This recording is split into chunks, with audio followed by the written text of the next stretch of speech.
And there are several sessions and lessons required for some of the calendars.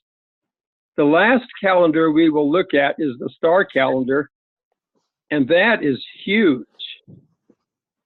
And we'll do our best to look at that, because I know that's the reason a lot of you have signed up for this. You've heard about the importance of stars in religion, and that's totally true. But that's a lot of learning, and what I'm considering doing is the first 20 minutes of this is going through the slides in order. The last is for questions. If we're short on questions, I might jump all the way up to a star calendar and start on that and do them both together, because that's where I believe some interest is. With all that in mind, now we start today on slide number 23. Bow tie. And this is really a calendar that we can cover in one slide. It's called the Julian Day, and it is a continuous count of days since noon on the 1st of January, 4713 BC, on the Julian calendar. Now, those are two different Julians. The Julian calendar is named for Julius Caesar, who started it in 45 BC. And the Julian calendar is a lot like our modern calendar, which is called the Gregorian calendar. But there's just a small difference in the Gregorian calendar in that it skips a leap year every few centuries for a fine tuning. The Julian Day is named for Julius Scaliger, who lived in the 1500s. And he got this idea to just number every day, 1, 2, 3, 4, starting back in 4713 BC, which he figured was before all of historical dates. I really applaud his effort on this, because I believe that is before all historical dates since Adam, meaning it's before even Adam. And it has become popular in usage by astronomers, because now you don't worry about leap days, you don't worry about weeks, you just number every day. If you want to calculate the number of days that you've been alive, you can just look up the Julian date of today, look up the Julian date of your birthday, and just subtract those numbers without doing any complicated calendar calculations. So there you have it in one slide. Let's look at an example of it. Switch to the next slide, 24. Here's an example. The Czech priest and Christian reformer, John Huss, and he lived, by the way, 100 years before Martin Luther, and he prophesied that Martin Luther would come. He was an early Christian reformer. He was executed on Saturday, the 6th of July, in the year 1415 in the afternoon. The afternoon is important to say because the Julian Day starts at noon. The reason the Julian Day starts at noon is it's for astronomers, basically, and it's for the same reason I've given before on the day. It's so that all the stars at night will be on the same Julian Day. So it goes from noon to noon. So afternoon on that day was the Julian Day 2,238,073. And so this slide is just to give an example of that.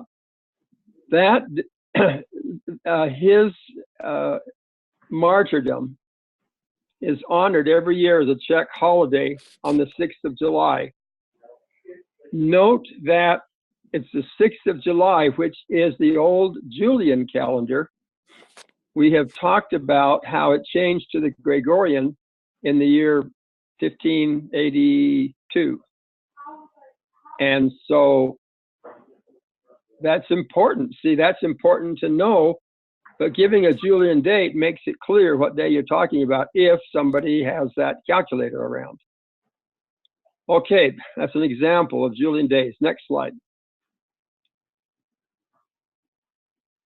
Here's an example of the use of Julian days. The burning of the Jewish temple. Now, we discussed that already in an earlier slide. And that came from the priest calendar, is how we know that date. The burning of the Jewish temple and of John Huss, and by the way, his body is his temple, they both occurred on the holy day one chief, which is the first day of the priest calendar. Okay, and he was a priest. He was a Catholic priest that was trying to point out some problems. And he nailed to the door of the church a list of the problems. And Martin Luther followed his example. And he's the second one is famous for it. So we can subtract the Julian day of his martyrdom, subtract from that the day of the burning of the temple, and we get that it's a certain number of days, 491,232. And that turns out to be a certain number, 2,924 priest cycles, each of which has 24 weeks in it, or 168 days. So a lot of the work on these sacred calendars is going to be showing that there's a use to in the sacred calendar, the body, the burning of both the burning of a sacred body.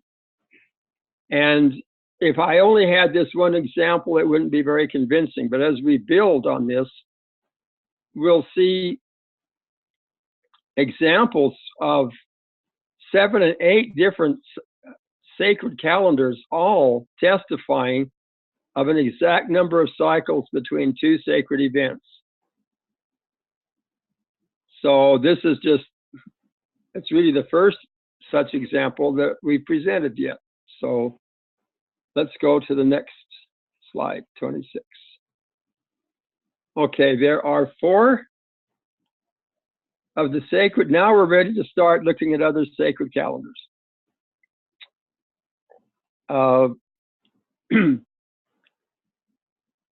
There are several sacred calendars based on the 7-day week. They align with the 7-day week. The 7-day week is actually the fundamental cycle, and it's not connected to the sun or the moon. It just counts every 7 days. 4 of those calendars are the Hebrew calendar, the Enoch calendar, Jubilee calendar, and the star calendar. And a lot of people don't realize the Hebrew calendar is tied. We'll talk later about it, but the Hebrew calendar is tied to the week. They know that it inserts months and it counts years. But the Hebrew calendar is only allowed to have New Year's Day on a Sunday or a Tuesday or a Thursday or a Saturday, the odd numbered days, 1, 3, 5, 7, if you count them. Like the Lord's Day Sunday is the first day of the week.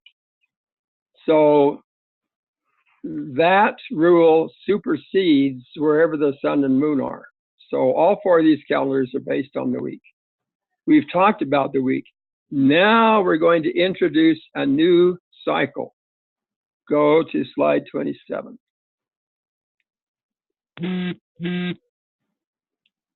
Okay.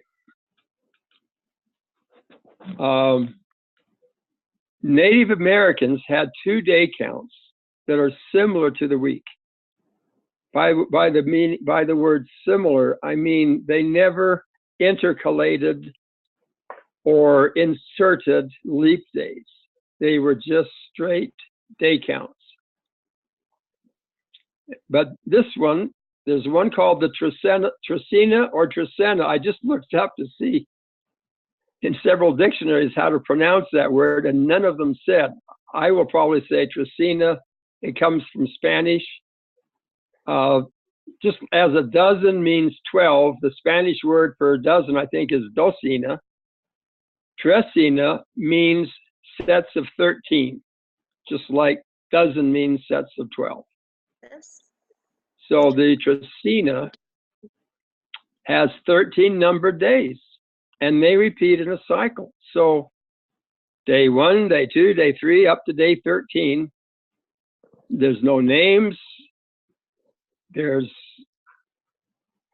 It's important that they're just the numbers. That's actually fundamental to the cycle. So, because you'll see later how it's used. Let's go to, but the point is that you just keep counting from 1 to 13 every day. You never skip a day. As I said before when we talked about the week, the power of the Trecena and of the week is that you never have to say, well, did they insert a leap day here? Did they get off on their count?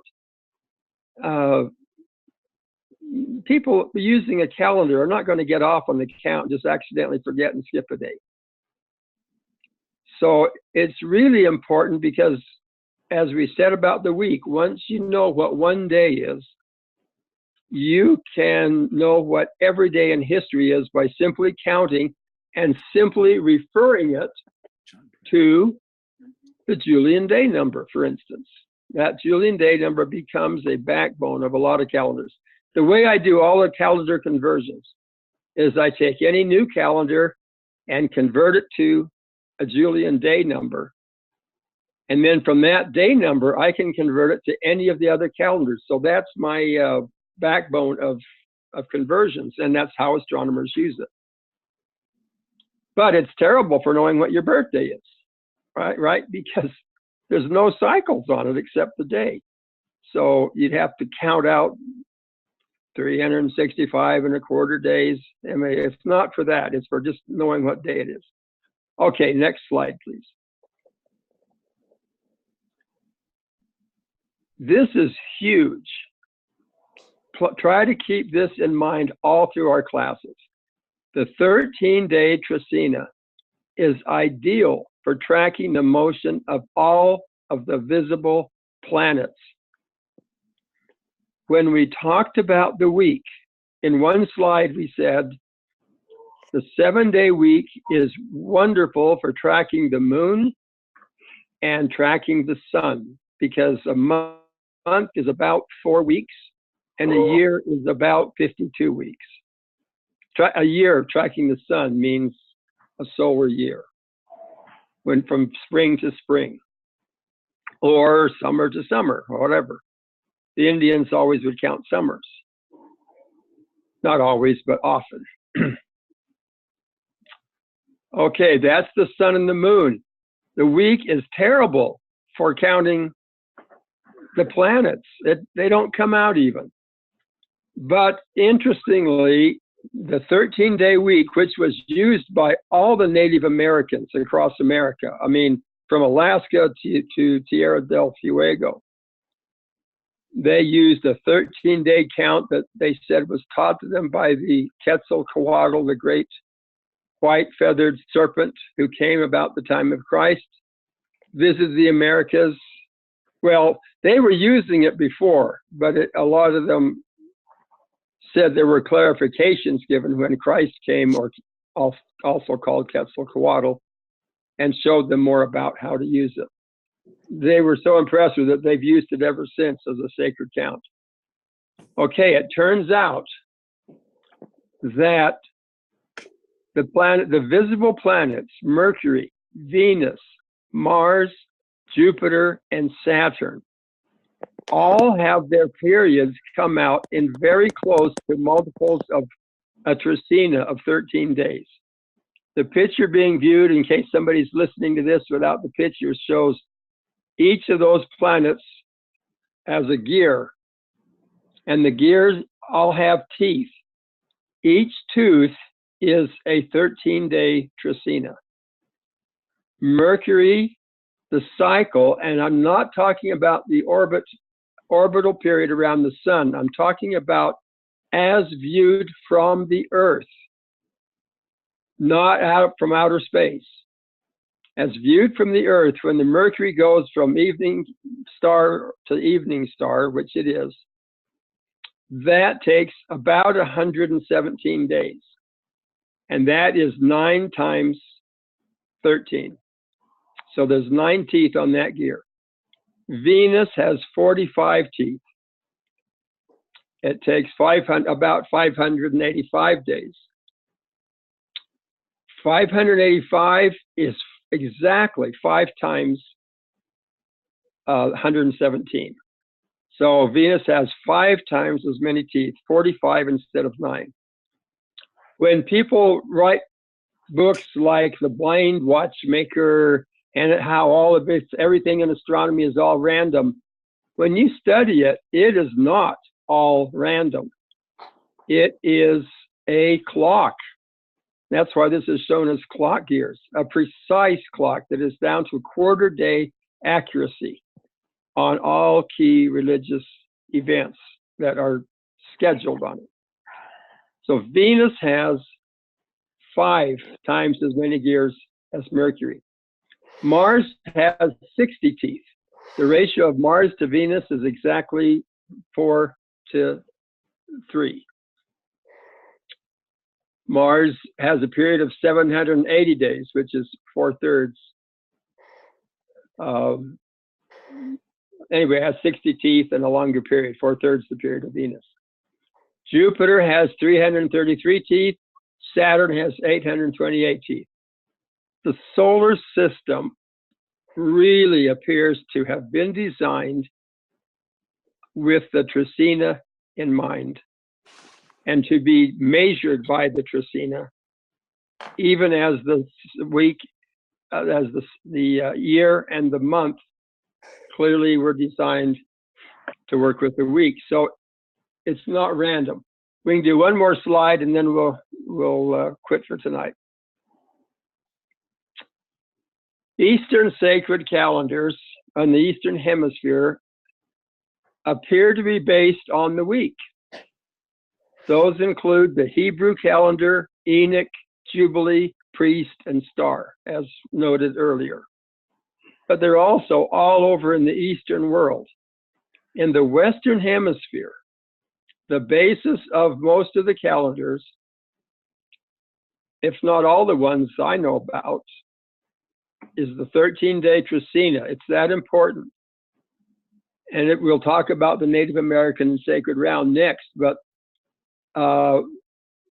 one of the calendars is the sacred round, the Mercury, Venus, Mars, all the planets we just said. I haven't even had taken the time to figure out the Jupiter and Saturn calendars, but there surely are some and others, but I'm hurrying every chance I get. I haven't got there yet. So the 2 hemispheres, 2 cycles. Now I'm ready. We're going to stop this and I'm going to jump right to the questions. You can leave this slide up for a while, I guess. But this is going to bring us to, I'd like to give a better answer to Glenn's question of a couple of weeks ago, or on the first night maybe, where he asked basically, why should we be studying this? Is this useful in our everyday? I'm going to reword his question and make it less courteous. Is this useful in our everyday life? Or what's the point of this? What has it got to do with me? Basically, why should I learn it? Should I keep taking these classes if they're going to go on for a year? That's a lot of investment of time. What do I get out of it? My answer then was something like, it's a witness of God. And to me, that is the principle.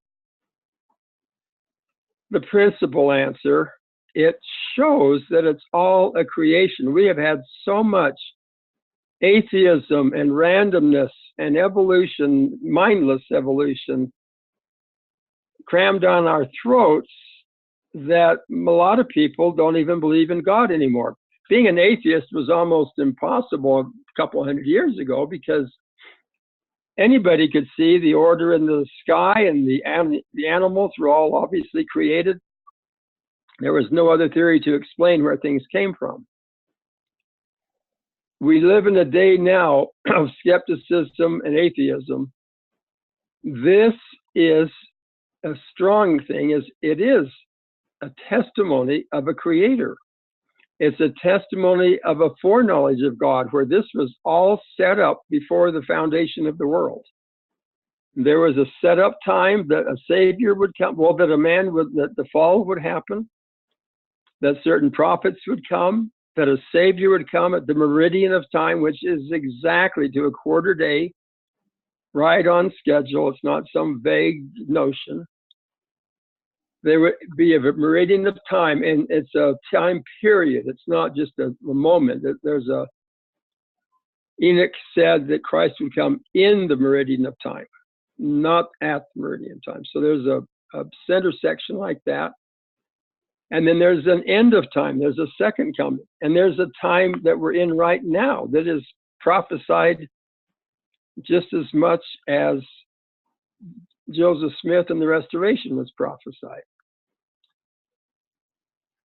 So it's a testimony builder. It's a witness of God, but it helps understand the order of things, the order of nature. God's house is a house of order. And that's very important to understand. This becomes important in everyday life to the extent of even of possibly planning events that you want to have happen on a sacred day or a sacred time. Well, there's just a lot of things. But you should consider not everybody needs to study this. It's not, I wouldn't have it as a required class, at either school or at church. It is sort of extra credit material that to me is very rewarding. When these discoveries come of how clever God is and how clever these calendars are, I just run around the house, screaming with joy and asking God if he knows how clever he is, that this stuff is amazing. So anyway, to me, it's amazing. That may not be a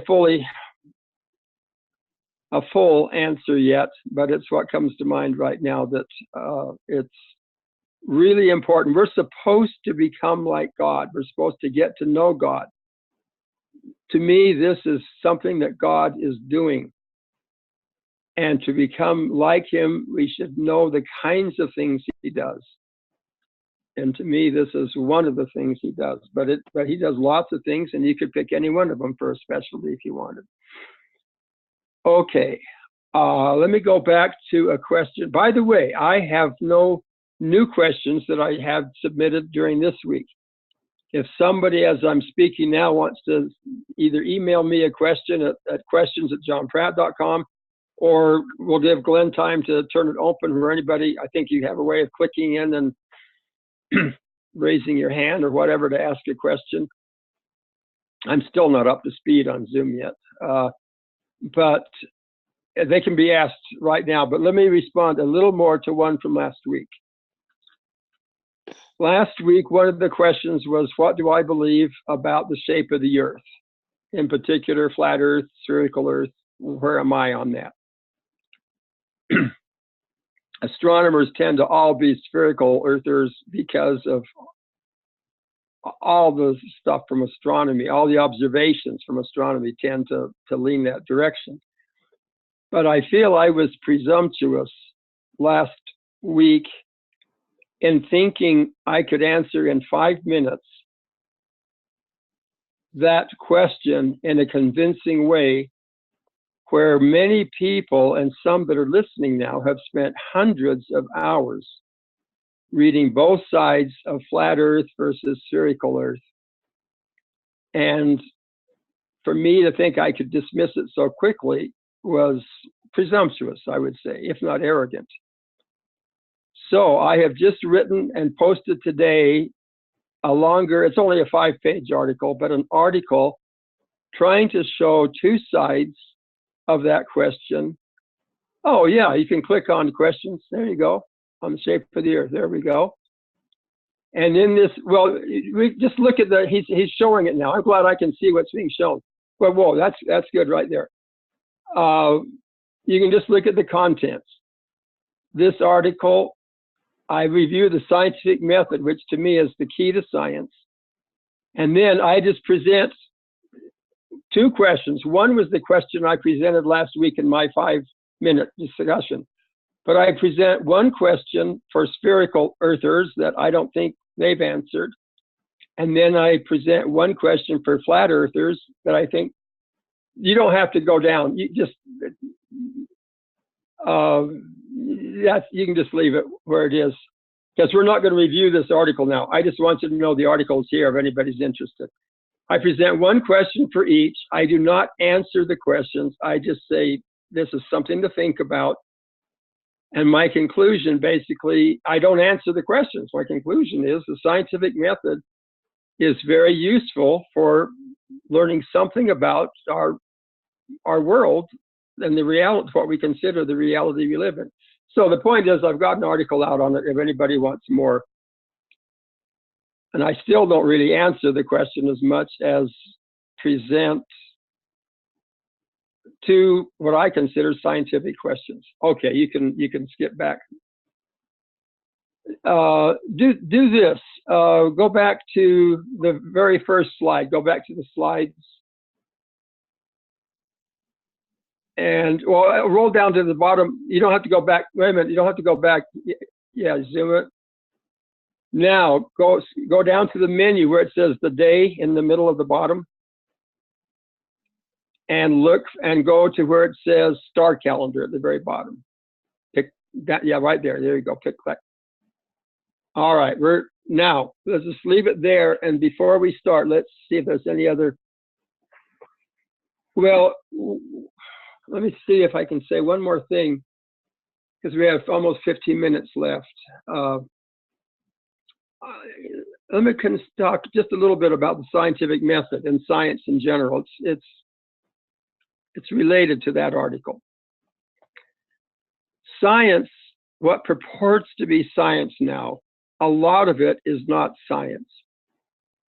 Science, to me, is defined by the scientific method, where you can do experiments to test a theory. Somebody makes an observation, they come up with a theory to explain the observation.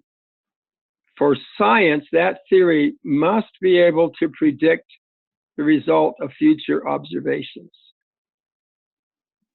There always could be a future observation that it fails to predict. Therefore, science never even tries to actually come to truth. A good question, and that's what that article is about, is two good questions. A good question can destroy a scientific theory if the theory cannot answer the question. So scientific theories can be proven false. They can never be proven true. They're proven false because they fail to make a prediction correctly of a future observation. That causes them to fail or to be modified. But they can't be proven true because a future observation might not be what was predicted. So that's very important. I use the scientific method in what I'm teaching here. I will look at some results of certain events on certain days that can be checked, and then I can predict that, aha, because of the pattern, DNC 5214 is, I said before, was the basis, which Glenn correctly quoted better than I did, that God has given us patterns so that we won't be deceived, and so that we can know the truth. You're looking at some patterns on the screen now, star patterns. I find these patterns in the sky, and I can make predictions. I usually just do it to myself and not online, of how it should be when I discover the next ones. And time after time, it's exactly as predicted, which is a way to test and verify a theory. You should understand that all of these star calendars I'm talking about, almost all of them, are theoretical, and they are subject to change as new discoveries are made, new events happen, or a new calendar is found, and to see how it fits in with the others, because they're designed to use as the gears in a clock, where they all work together to testify. Okay, now let's turn it open.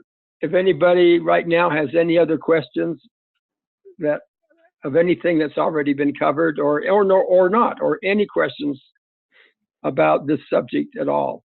Yeah, so Philip and Cherry Ann asked, can you address why our culture considers the number 13 an unlucky number? Okay, good question. I have not researched that in detail, and I don't know. It's such an important tradition that in a lot of hotels, I think it's especially in Europe, don't have a 13th floor, because nobody wants to stay on the 13th floor. I can't really answer that well, but I'll tell you, it is a number, and one of the main uses of 13, not main, but one of the symbolisms was on the flag of the kingdom of God that Brigham Young had flying, which was flying the last time I was on Ensign Peak. It was on Ensign Peak.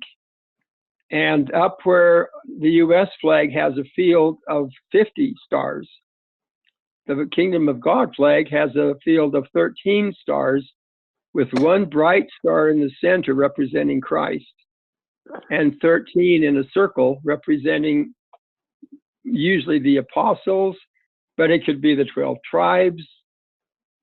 12 is all over the place in the scriptures, but Christ is often the 13th. But why it's unlucky, I have not even researched that, so I don't have a good answer for that. One thing to consider too are the counterfeits. It would appear, especially, with the Star of David and how it's been represented to be satanic. Now, I believe it would appear that the opposition to what the Lord would have us do always seems to present the counterfeits. And when the counterfeits are there, they trip us up to make us look away from something that is worthy of consideration. I've seen that a lot with counterfeits. So I don't know if that makes a difference with yes. 13. Let me comment on that. Thank you. Yes, I don't know much about Satanism, and I don't know how big of a number 13 is there, or how that is. But as for the counterfeits, Satan's, just like the Lord has a plan. We talk about the plan of salvation and the plan of happiness, and God has a plan for all of us. Well, Satan has a plan for everybody too. The people who are already atheists or don't believe in God, his plan can be just to go ahead and sin, because there is no sin. Don't even use the word sin, has dropped out of our vocabulary. When's the last time you read in the newspaper that a politician was sinning? I mean, that's not there, because sinning implies a God and implies a law that was broken. You don't want to have that. But the Satan's counterfeit, that's what he does for people that don't believe. For people that do believe, then he takes things that are true principles, like this zodiac you're looking on the screen right now, and says, oh, that's all evil, and evil astrology is evil, and using them for keeping time is evil. And it's either evil, or he'll say it's his foolishness. This is a bunch of shepherds looking at the sky, and there's a ducky and there's a horsey, and and it's just foolishness. So he'll attack the truth as foolish or show it as show the evil side. And he can do the evil side because, as Glenn said, he'll use the same symbols, the Star of David, which was a very righteous star on the flag of Israel, for instance. He'll use that for evil and witchcraft and casting hexes and whatnot. So the point is, he uses the same stuff that's good. He'll use it for evil, and then so the people are lost either way. They're trying to be righteous. They avoid things which are really mysteries of God and wonderful, or he gets them to be evil. So he has something for just about everybody. And when people all have a weakness, he'll attack people in their weaknesses. Same thing. We won't go on and on that. Okay, any other question from the audience? Okay, I'll go ahead and I figure 5 minutes. I was talking to mute, John. I'm sorry. I was actually reading another question with mute on. I apologize. Okay, go for it. Yeah, the Walkers have another question. He says, when you said that each star represents a day, is that a star within that constellation? It represents a day within that time period. So let me read it again. Or do you understand the question? I understand the question. Mm-hmm.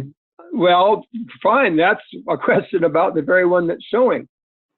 This idea of a star per day thing comes from the Book of Enoch, where he just says in so many words that there's, and I'll have a slide on that later, but that there's 364 days in a year, and then in a leap year you add a whole week of 7 days to make it come out right, because 364 isn't quite right. And that every star represents a servant of God. So there's a one-to-one relationship where one star per day, and the stars are both men and their days. In this picture, it shows a lot of stars. It doesn't even show all 364, but the 364 are spread all the way around the circle. It's not just in one constellation. And this circle that's being shown, so I believe I've answered the question there. That's my job has been to find out which are the 364 stars out of the 4,000 visible that are represented in the star calendar. I don't feel it's my job to determine who all 364 men are. There's a few men that I believe I understand which star is that man. But my job has been more to figure out, I thought it was impossible to figure out the 364 stars, but it turned out it wasn't. And I'm just about to publish a complete list of all 364 stars and what day each one is. I've been working on that 10 to 12 hours a day during this last week. That's my active research project right now. Anyway, so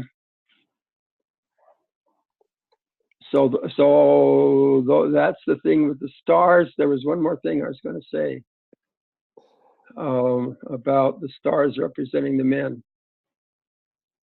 By the way, they may also represent women.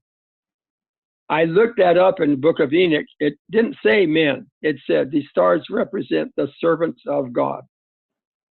But as we've learned that men and women tend to be a team on the real ones worth getting up there in the top 364. As far as I can tell, they're basically all teams where the men and the women are together as one. And one star might be both. I don't understand all the stuff about the women. One other point is that not only is each star a person, each picture can also represent a person. It's very much like the Greek myths said, which, by the way, I believe came down from Enoch through the Egyptians to the Greeks. And that is some man was really righteous, he was a hero, whatever, and that Zeus immortalized the person by putting their picture up in the sky. So a constellation can be a man, it can be a group of stars or a group of men, it can like a religion, it can be a nation. There are many, many levels of depth in pictures. So I see the time is getting pretty close to 8:45 when I will quit. So can we sneak in one more? Sure. I'll do it. Okay, so Ash asked the question, as the constellation Pisces has broken off heading upward, is it heading to another constellation? If so, which one and what's its meaning? It's through Denver that we learned that the direction, this was not in the myths that I could find anywhere.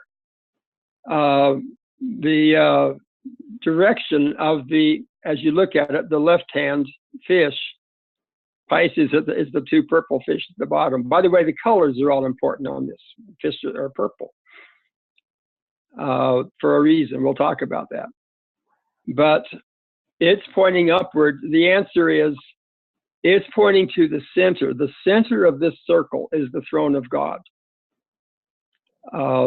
Denver talks about the throne being in the north. Oh, I should say this circle is called the ecliptic. It's the path of the sun around the sky.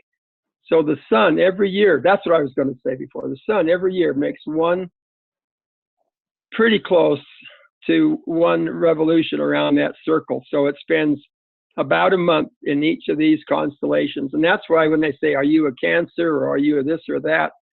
The meaning is supposed to be that the sun was in that constellation when you were born. It doesn't always work that way, but that's the idea. So the center of that circle, and the circle represents the earth. All of those constellations represent things on earth. Everything within the circle, which is in the north part of the sky, is heaven. The very center of that circle is the throne of God. Everything outside of the circle in the southern hemisphere represents the underworld.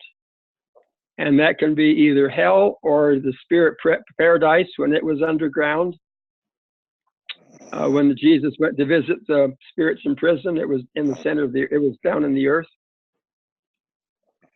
So this represents hell, heaven, earth.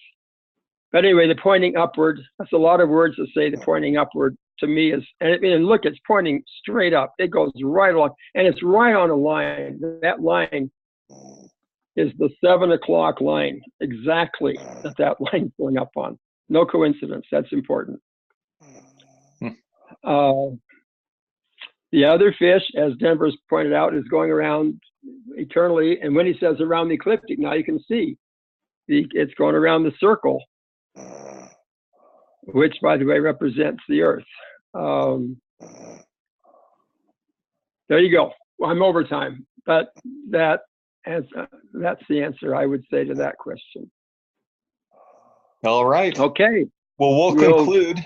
Let me remind everybody, these are being recorded, and if you go to restorationarchives.com, you'll find it under the section on conferences and under regional conferences, and you'll be able to see the recording and then also the chat transcript, because a lot of people shared some different insights, the Mayan calendar. You could review the chat transcript there. So anyway, we'll conclude and look forward to seeing you next week. Thanks, John. You bet. Okay, take care, everybody. Thank you. Bye.